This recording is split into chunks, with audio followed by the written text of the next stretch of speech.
So hello everyone, कैसे हैं आप लोग। आज का वीडियो बहुत ही इंपॉर्टेंट है। आज हम लोग बीपीएससी के सिलेबस में हम लोग हिस्ट्री को कवर करने वाले हैं कि हिस्ट्री में कौन से ऐसे चुनिंदा टॉपिक है जिसे हमें पढ़ना चाहिए। क्योंकि हम लोग क्या करते हैं कि जब पढ़ना शुरू करते हैं तो सभी टॉपिक को एक एक करके पढ़ना शुरू कर देते हैं, है ना। तो उस तरीके से नहीं करना है। हम लोगों के पास टाइम जो है वो टाइम का लिमिटेशन है, टाइम बहुत कम है। तो इसलिए आज हम लोग क्या करने वाले हैं, हिस्ट्री के एक एक टॉपिक को देखने वाले हैं। ठीक है कि ये टॉपिक कौन कौन से ऐसे टॉपिक है जो काफ़ी ज़्यादा इंपॉर्टेंट है और उसे पहले हमें पढ़ना चाहिए। और उसके लिए कौन कौन सी बुक है जो हम प्रीफर कर सकते हैं, कौन से बुक है जिससे हम सेल्फ स्टडी का माध्यम से पढ़ करके एक मीन्स आंसर राइटिंग तक के लेवल का प्रिपरेशन हम लोग का हो जाए। तो मैं ऐसा कोई टीचर नहीं हूँ, बस आप लोगों को गाइड कर रहा हूँ। जो चीज़ें मुझे बेहतर लगता है, जिस तरीके से मैं फॉलो कर रहा हूँ, और जहाँ तक मुझे विश्वास है कि मैं जो चीज़ें फॉलो कर रहा हूँ वो एग्ज़ाम ओरिएंटेड है ना।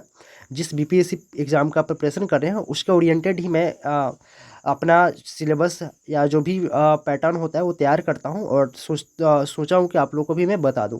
सो चलिए बिना देरी किए हुए हम लोग स्टार्ट करते हैं। सबसे पहले भारतीय, वैसे पूरा सिलेबस आप लोगों को पता होना चाहिए, बट सिलेबस में सबसे ज़्यादा वेटेज मुझे जहाँ तक लगता है प्री और मेंस दोनों में, मेंस में तो इक्वल रहता है, प्री में ज़्यादा वेटेज अगर कहा जाए तो history, science and current affairs, ये तीनों पर अगर आपका पकड़ मजबूत है तो आपका यहीं से बहुत ज़्यादा मार्क्स आप गेन कर सकते हो। तो हिस्ट्री काफ़ी ज़्यादा इंपॉर्टेंट हो जाता है, प्री और मेंस दोनों अगर पर्सपेक्टिव से देखें तो हम लोग आज के इस वीडियो में सिर्फ और सिर्फ हिस्ट्री को देखेंगे। अगर आप लोगों का प्यार और सपोर्ट मिला तो एक एक टॉपिक पे, एक एक सब्जेक्ट के एक एक टॉपिक पे बात करेंगे, जब जितना टॉपिक पे अभी तक बीपीएससी जो है वो क्वेश्चन पूछी है मेंस में, है ना। तो चलिए स्टार्ट करते हैं। सबसे पहला देखिए, यहाँ पे हिस्ट्री को मैंने यहाँ पे डिवाइड किया हुआ है, हिस्ट्री। ठीक है, यहाँ पे आप लोग देखते चलना कि कौन कौन सा टॉपिक है, और इस टॉपिक का जो पीडीएफ है वो मैं टेलीग्राम पे डाल दिया हूँ, टेलीग्राम को ज्वाइन कर लेना। ठीक है, बिना किसी इधर उधर की बकवास के हुए टेलीग्राम को ज्वाइन कर लेना है। कोई डाउट नहीं होगा आप लोगों को, कोई दिक्कत भी नहीं होगा, दिक्कत होगा तो मुझे कहिएगा। चलिए नीचे आइए। सबसे पहले यहाँ पे देखिए सिलेबस डिफाइंड मैंने जिस तरीके से, मेरा राइटिंग उतना अच्छा नहीं है तो राइटिंग वगैरह को लेकर के हंसिए उसिएगा नहीं। देखिए सबसे पहला यहाँ पे देख सकते हैं आप लोग सिलेबस। यहाँ पे देखिए तो भारतीय संस्कृति जो है, इंडियन कल्चर, इसको आपको अभी इग्नोर करके चलना है क्योंकि मैं इसको बाद में बताऊंगा। अभी मैं मॉडर्न हिस्ट्री बताऊंगा, और मॉडर्न हिस्ट्री 1850 के बाद, मतलब 1850 के बाद का जो मॉडर्न हिस्ट्री है वही आपका आता है मेंस में, है ना। प्री में आपका सभी आता है, तो प्री के लिए सबको पढ़ना है और फैक्ट जितना होता है हिस्ट्री का सब कुछ पढ़ना है। बट मेंस की पर्सपेक्टिव से अगर आप पढ़ रहे हैं तो 1850 के बाद का जो इतिहास है भारत का, उस पर आपको फोकस करना पड़ेगा। ठीक है, तो 1850 के बाद का, तो यहाँ पे सबसे ज़्यादा मैं बता दूँ, मतलब कि मैंने एक ही पेज में इसको मैनेज करने का प्रयास किया है, तो कहीं कहीं मैं लिख लिया हूँ। आप एक एक टॉपिक को चाहो तो लिख सकते हो या इस पीडीएफ को डाउनलोड कर सकते हो टेलीग्राम से, टेलीग्राम का लिंक डिस्क्रिप्शन में। देखिए सबसे पहले यहाँ पे देखिए गांधी, नेहरू, टैगोर, ये जो महत्वपूर्ण व्यक्तित्व, जो भी महत्वपूर्ण व्यक्ति थे, गांधी, नेहरू, टैगोर, बाबा साहेब, जयप्रकाश नारायण, ठीक है, लोहिया, ये लोग जो थे काफ़ी ज़्यादा, इन लोगों का जो भारत के इतिहास में, भारत की स्वतंत्रता संग्राम में से लेकर के अभी तक जो भी सामाजिक न्याय में, हर चीज़ में लोगों का योगदान रहा है। तो यहाँ से बीपीएससी क्वेश्चन पूछती है, किसी न किसी एक चर्चित व्यक्ति जो थे उनके बारे में क्वेश्चन पूछ ही लेते हैं उनके बारे में। तो इस गांधी, नेहरू, टैगोर, बाबा साहेब, जयप्रकाश नारायण, ठीक है, राम मनोहर लोहिया, इस सारे के बारे में आपको अच्छे से पढ़ लेना है। ठीक है, जितने भी महत्वपूर्ण व्यक्ति हैं। उसके बाद विद्रोह, जो भी विद्रोह रिवॉल्यूशन हुआ है, सारे विद्रोह में देखिए कौन कौन से विद्रोह से क्वेश्चन अभी तक बीपीएससी पूछा है। संथाल विद्रोह, वहावी विद्रोह, मोपला, मुंडा, नील विद्रोह। मुंडा विद्रोह, ठीक है, पे आपको काफ़ी ज़्यादा फोकस करना है। ठीक है, मुंडा विद्रोह। उसके बाद बाकी सारे इंपॉर्टेंट है। ठीक है, संथाल, वहावी, मोपला, मुंडा, नील विद्रोह। ठीक है, उसका बाद एक्ट, जितने भी एक्ट भारत शासन, जितने भी जब भारत का जो हम लोग का कॉन्स्टिट्यूशन, जो संविधान बना है, वो बहुत सारे जो चार्टर एक्ट थे, बहुत सारे अधिनियम, इस सब के माध्यम से क्या हुआ था, भारतीय संविधान का एक रूपरेखा तैयार किया गया था, है ना। तो उसमें जो जो इम्पोर्टेंट है मैंने यहाँ पे लिख रखा है, जैसे 1858 का, ठीक है, भारत शासन अधिनियम, 1861 का भारत परिषद अधिनियम, ठीक है, जिसमें आईपीसी, सीआरपीसी एक्ट वगैरह लागू किया गया था। ठीक है, 1892 जहाँ पे शायद मुझे लगता है कि बजट उजट को लेकर के बहस करने की आज़ादी दी गई थी, है ना। उसके बाद 1909 का जो हम लोग का मार्लो मिंटो रिफॉर्म था, मार्लो मिंटो सुधार, जिसमें मुस्लिम वर्ग के लिए अलग से एक निर्वाचन मंडल की व्यवस्था की गई थी। ठीक है, मार्लो उस समय भारत सचिव था, मिंटो शायद उस समय वायसराय था, है ना। तो 1909, 1919, जिसे हम लोग शायद क्या बोलते हैं उसके, कौन सा चेम्सफोर्ड, शायद याद नहीं आ रहा है, 1919 का जो अधिनियम है, इससे आपको क्वेश्चन पूछता है। ठीक है, उसके बाद 1935 का भारत शासन अधिनियम, ये बहुत ज़्यादा इंपॉर्टेंट है, ठीक है। 1935 की आपको अच्छे से पढ़ना है, इसी में सारा कुछ हुआ था, जो भी बर्मा वगैरह का जो बंटवारा हुआ था वो इसी 1935 शासन अधिनियम के तहत ही हुआ था। भारत का जो मैक्सिमम कॉन्स्टिट्यूशन में जो चीज़ें लिया गया, जो भी प्रावधान है 1935 का अधिनियम के तहत ही है, ठीक है। तो इसको अच्छे से पढ़ लेना है आपको। ये सारे अधिनियम आपका इंपॉर्टेंट है, इसको अच्छे से आपको माइंड मैपिंग करके रखना होगा, ताकि आप मेंस में अच्छे तरीके से लिख सको जब इससे किसी भी तरीके से क्वेश्चन आए तो, है ना। तो ये चीज़ें इंपॉर्टेंट है, एक्ट, विद्रोह में ये सारी चीज़, ठीक है। जो महत्वपूर्ण व्यक्ति है उनके बारे में ये सब चीज़ें था, ठीक है। चलिए आगे चलते हैं।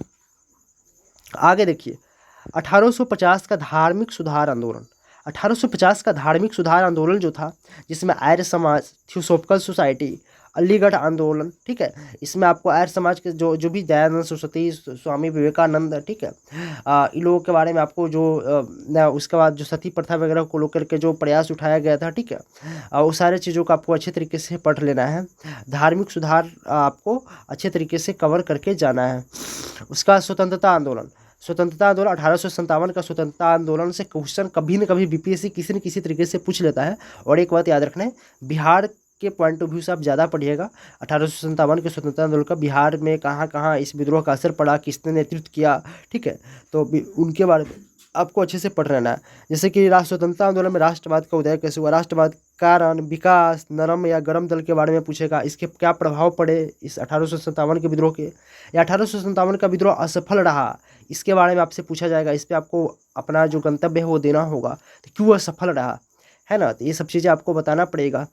उसके बाद क्रांतिकारी राष्ट्रवाद, क्रांतिकारी राष्ट्रवाद के कारण, ठीक है, इस संस्था या इससे जुड़े व्यक्ति का ना के बारे में, इसके क्या परिणाम हुए, ये सारी चीज़ आपसे पूछा जा सकता है।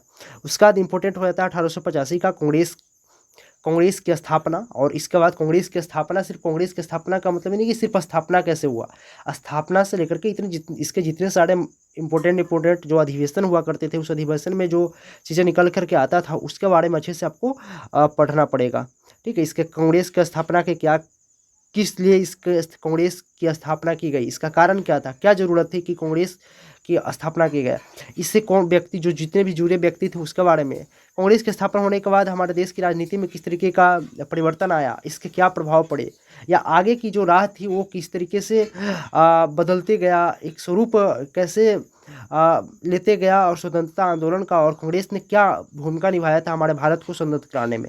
तो ये सारी चीज़ आपको कांग्रेस के बारे में, सिर्फ कांग्रेस के बारे में पूरा चीज़ आपको पढ़ जाना है ना। जितना आपके पास नॉलेज होगा, जितना आपके पास एक फैक्ट होगा, उतना आप मेंस में अच्छे तरीके से लिख पाओगे। उसके बाद जो भी इंपॉर्टेंट आंदोलन है, मैंने वहाँ पे भी बताया था। आंदोलन में आपको यहाँ पे याद रखना, स्वदेशी आंदोलन, होम रूलिंग, चंपारण आंदोलन तो आपको पढ़ के ही जाना है, ठीक है।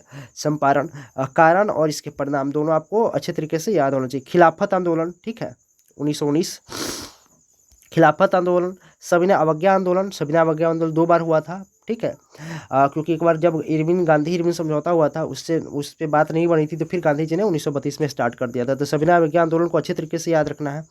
भारत छोड़ो आंदोलन और बिहार विशेष, भारत छोड़ो आंदोलन में बिहार का क्या योगदान था, तो इस तरीके से आपको बिहार को लेकर के दिमाग में रख करके पढ़ना है। मैं बताऊंगा आपको कहाँ से पढ़ना है, कौन सा सोर्स चाहिए। उसके बाद किसान आंदोलन, किसान आंदोलन भी आपको बहुत ज़रूरी है और अच्छे से पढ़ के इस बार जाना है, ठीक है। उसके बाद ये मुझे, हाँ, स्वराज्य आंदोलन, ठीक है, ये भी आपको पढ़ के जाना है। सॉरी, 1 मिनट, क्या हो गया यार ये, हाँ। उसके बाद यहाँ पे आपको एक इम्पोर्टेंट है, बिहार में शिक्षा का विकास, बिहार में शिक्षा का विकास कैसे हुआ, ठीक है, कब हुआ, किसके शासन काल में हुआ, कौन उस समय वायसराय था या गवर्नर जनरल था। बिहार में शिक्षा का विकास, ठीक है, पूरे इतिहास से लेकर के अभी तक आपको बताना है। सांप्रदायिक पंचायत जो लाया गया था, ठीक है, इसके क्या प्रभाव हुए, ठीक है, इसको लेकर के गांधी जी का क्या विचार था, ठीक है, इसको लेकर के भारत में, भारत की जो भी राजनीति थी उसको, उसमें इसको लेकर के क्या विचारधारा थी, ठीक है। तो सांप्रदायिक पंचायत को भी आपको एक बार देख लेना है। तो ये सब चीज़ें, क्योंकि सांप्रदायिक पंचायत से एक बार में भी क्वेश्चन आया हुआ है, इसलिए मैंने इसको यहाँ पे मेंशन कर रखा है। तो बस इतना आपको पढ़ना है, इतने ही टॉपिक है जो आपको मेंस के लिए पढ़ना है। इतने ही टॉपिक को अगर आप अच्छे तरीके से कर लेते हो और अच्छे से आंसर राइटिंग कर लेते हो एक एक टॉपिक पे, तो मुझे लगता है कि आपका, हाँ, इस आंसर राइटिंग का मतलब सिर्फ नहीं, जैसे कि आपसे पूछा जाएगा 1857 के विद्रोह के बारे में, तो आपको मैपिंग करके बताना पड़ेगा कि ठीक है, कि भारत के किस हिस्से में ये हुआ था, तो उसको आपको मैप करके इंडिकेट कर देना है, ताकि आप आपका जो आंसर है वो किसी औरों से अच्छा दिखे, कुछ ना कुछ आपको एक्स्ट्रा डालना पड़ेगा, सिर्फ लिखने से काम नहीं होता है, ठीक है। जैसे स्वतंत्रता आंदोलन पूछे तो कहाँ कहाँ इसका इफेक्ट पर आपको एक भारत का मैप बनाना पड़ेगा, भारत के किस क्षेत्र में पड़ा तो उससे इंडिकेट करके आपको दिखाना पड़ेगा, है ना। तो ये सब चीज़ें हैं। बाकी आंसर राइटिंग को लेकर के हम आगे काम करते रहेंगे। फिलहाल आज की इस वीडियो में इतना ही रहने देते हैं। हाँ, बहुत इंपॉर्टेंट चीज़ें छूट रहा है यहाँ पे। हाँ, यहाँ पे आपको किसके बारे में पढ़ना है, जो वायसराय हुआ करता था या गवर्नर जनरल या जो भी गवर्नर, इसमें इम्पोर्टेंट ये है, ठीक है। मुझे तो लगता है सब यहाँ पे डलहौजी, ठीक है, डलहौजी का जो व्यपगत का सिद्धांत था, जो हड़प नीति था, तो इसको लिए डलहौजी बहुत ज़्यादा फेमस था। डलहौजी के शासनकाल में क्या हुआ था, शायद कोलकाता से लेकर के आगरा के बीच में रेल सॉरी वो जो बिजली का जो भी संचार का जो आवागमन, वो संचार का जो व्यवस्था किया गया था उसी बीच में किया गया था। उसके बाद रेल जो भारतीय रेलवे का जनक 1853 में ही भारतीय रेल पहली बार भारत में रेल ट्रेन गाड़ी चली थी। तो डलहौजी के शासनकाल में ये सब चीज़ें हुआ था। डलहौजी के शासनकाल में क्या हुआ था, डलहौजी ने एक हड़प नीति अपनाई थी, एक एक करके भारत के सारे प्रांत को अपने में मिलाता जा रहा था कौन। तो ये चीज़ें काफ़ी इंपॉर्टेंट हो जाता है, ठीक है। उसके बाद लिटन के बारे में आपको पढ़ना है, रिपन के बारे में पढ़ना है और कर्जन के बारे में पढ़ना है। इस चारों पाँचों के बारे में आपको पढ़ लेना, ठीक है। लॉर्ड मेयो के बारे में उतना ज़्यादा नहीं पढ़ना है आपको। लॉर्ड मेयो के बारे में प्री में आप याद कर लेना। लॉर्ड मेयो के मेयो कॉलेज की स्थापना अजमेर में हुई थी, ठीक है। लॉर्ड मेयो के शासनकाल में पहली बार जनगणना हुई थी, जो में भी शायद मुझे लगता है हाँ वो पहली बार वही जनगणना हुई थी, बट वो असफल रहा। भारत के पूरे क्षेत्र में वो जनगणना नहीं हो पाया था। तो थोड़ा बहुत वो पढ़ लेना। मेंस के लिए आपको ये चारों याद करना है, डलहौजी के बारे में, लिटन के बारे में, रिपन के बारे में, कर्जन के बारे में बहुत अच्छे से बहुत डिटेल में आपको पढ़ करके जाना पड़ेगा। तो ये इतिहास का टॉपिक रहा। इतने टॉपिक आपके लिए मोड़ देने पे इस टॉपिक को जितना बड़ा पढ़ो। कहाँ से पढ़ना है तो मैं आपको सबसे पहले बता देता हूँ, एनसीईआरटी, ठीक है। आपको एनसीईआरटी पढ़ना है। मॉडर्न हिस्ट्री में आपको पहले स्पेक्ट्रम पढ़ना है। स्पेक्ट्रम अगर आप नहीं पढ़ पाते हो तो आपको डायरेक्ट एनसीईआरटी पे जाना है, ठीक है। उसके बाद आज़ादी के बाद का जो भारत है, बिपिन चंद्रा, उसको एक बार बाद में पढ़ना है आपको। बिपिन चंद्रा को बाद में पढ़ना है, पहले एनसीईआरटी को पढ़ना है। एनसीईआरटी में आपको क्या नाम है, सतीश चंद्रा का आपको पढ़ना है। सतीश चंद्रा का तो मेडावल हिस्ट्री आता है, मे भी आपको बिपिन चंद्रा का ही पढ़ना है, मॉडर्न हिस्ट्री, ठीक है। स्पेक्ट्रम आपको फैक्ट ज़्यादा उसमें रहता है, वो प्रीलिम्स के पॉइंट ऑफ व्यू से, मेंस के लिए आप बिल्कुल ना पढ़ें मॉडर्न हिस्ट्री को, ठीक है। तो स्पेक्ट्रम प्रीलिम्स के पॉइंट ऑफ व्यू से आपको पढ़ना है।